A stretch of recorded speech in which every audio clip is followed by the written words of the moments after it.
Places like Nigeria, Somalia, Afghanistan, Haiti, Ukraine, Iran, and even in the United States in some places today, fear shows up in different forms through violence, instability, or tension. Safety is not something you assume, it is something you question, right? It sits in your body from morning to night and never leaves. You step outside already alert because anything can go wrong and often does. Work is not a path to growth. It's a gamble that may or may not lead to food on your table. Effort does not guarantee anything. You can give everything you have and still come back with nothing. And then you wake up the next day and do it again because there is no alternative. When life runs like that long enough, you change. You don't always know it, but you change. You stop reacting to things that used to matter. You stop paying attention to your emotions because they are not useful in getting you through the day. You do not sit and reflect because reflection does not solve immediate problems, right? You do not prioritize kindness because you're too busy managing your own reality. Enjoyment becomes strange. Hobbies feel like something that belongs to another world. You don't listen to your favorite music anymore. You don't get in contact with your loved ones. Even rest feels suspicious. You know, you can't afford rest. This is what it means to live in constant survival mode. Your body is always preparing for the next problem, the next shortage, the next threat. There's no real pause. Even when nothing is happening, your system is running as if something is about to happen. Over time, this becomes normal. Entire families live this way.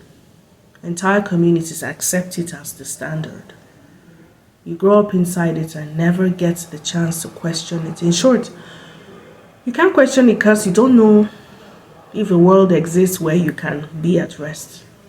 A world where you do things simply because they feel good. You've never experienced anything else but strife. The day you step outside that environment, you go to a place where systems work and effort has predictable results. Something shifts. You slow down naturally because you're no longer forced to operate at full alert all the time. You start to notice things around you because you finally have the space to do so, right? You begin to care about how you feel because your feelings are no longer a liability. The difference is not your intelligence or your ability. The difference is the environment. It's easier to judge your behavior than to understand what shaped it. It is easier to call you insensitive than to ask what you had to shut down in order to survive. It's easier to talk about your potential than to acknowledge how many conditions have had to be right for that potential to even show up. Somewhere in the middle of all that, Shishan Wellness and Consultancy exists. And we do not pretend that a few sessions or a few conversations can undo years of suffering or conditioning, right?